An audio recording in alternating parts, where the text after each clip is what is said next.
Hi everyone, this is Jeremy Schachter at Fairway Independent Mortgage. I wanted to give you a PSA today about refinancing. I'm sure you're getting lots of letters in the mail, seeing lots of information on TV or online or pop-ups on the internet. So I wanted to talk to you a little bit about refinancing because I think it's a great time to at least look at your situation. Whenever you buy a home or refinance a house, it's basically a snapshot of your credit history as well as the value of your home at the time of the purchase of the refinance. So say if you had a lower credit score than you do now and you put a minimum down payment of say 3 or 5%, you would have mortgage insurance. Now, fast forward maybe a year or two, your home values normally would go up. Hopefully your credit would go up. And it's a really great time to look at refinancing your house to get rid of the mortgage insurance and get into a lower rate. I really want to debunk the, not rumor out there, but sort of the adage that it really doesn't make sense to refinance your house unless you're dropping your percentage 1% or more. Because there's lots of things that go into saving some money per month. Did you have a lower credit score like I mentioned? Did you put minimal amount down? Do you have mortgage insurance? Lots of these things take into effect of how much you actually can save per month. So fast forward, if you refinanced or purchased a home within probably the last 2 years, I would definitely think to look into refinancing your house, at least looking at some options. I wanted to give you a few scenarios that I closed this past month that maybe will fit your situation or say, hey, you know what, I might be in that right situation. I had a buyer who put a 3% down program on a purchase probably about 10 months ago.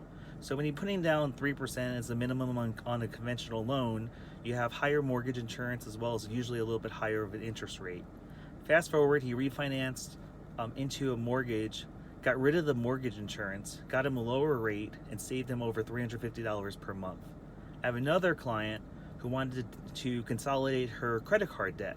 You know, credit card debt is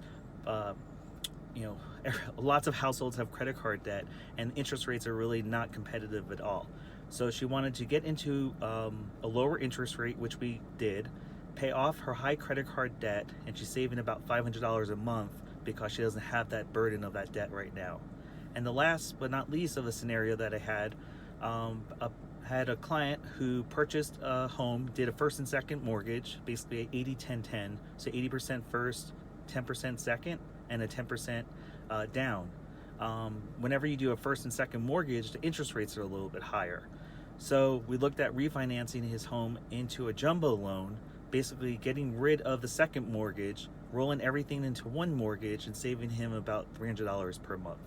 So I definitely think it's a great idea to look at interest rates. You know, they can go up and they can go down in a matter of a moment, depending on international affairs, the China tariffs that are going on right now, as well as some other indications. But it's easy for you to send me a message, a private message, or text me or email me. I don't need to run your credit. All I would just need is your credit score, if you know that, roughly the balance of your mortgage, as well as roughly the value of your home. And it can easily let you know if it would be worthwhile to refinance the mortgage or stay in the same situation. You know, think about shortening your term, going from a 30 to a 15 and paying off the mortgage quicker. So there's lots of different options out there. I just wanted to give this PSA out there. I think it's a great time to at least look at it.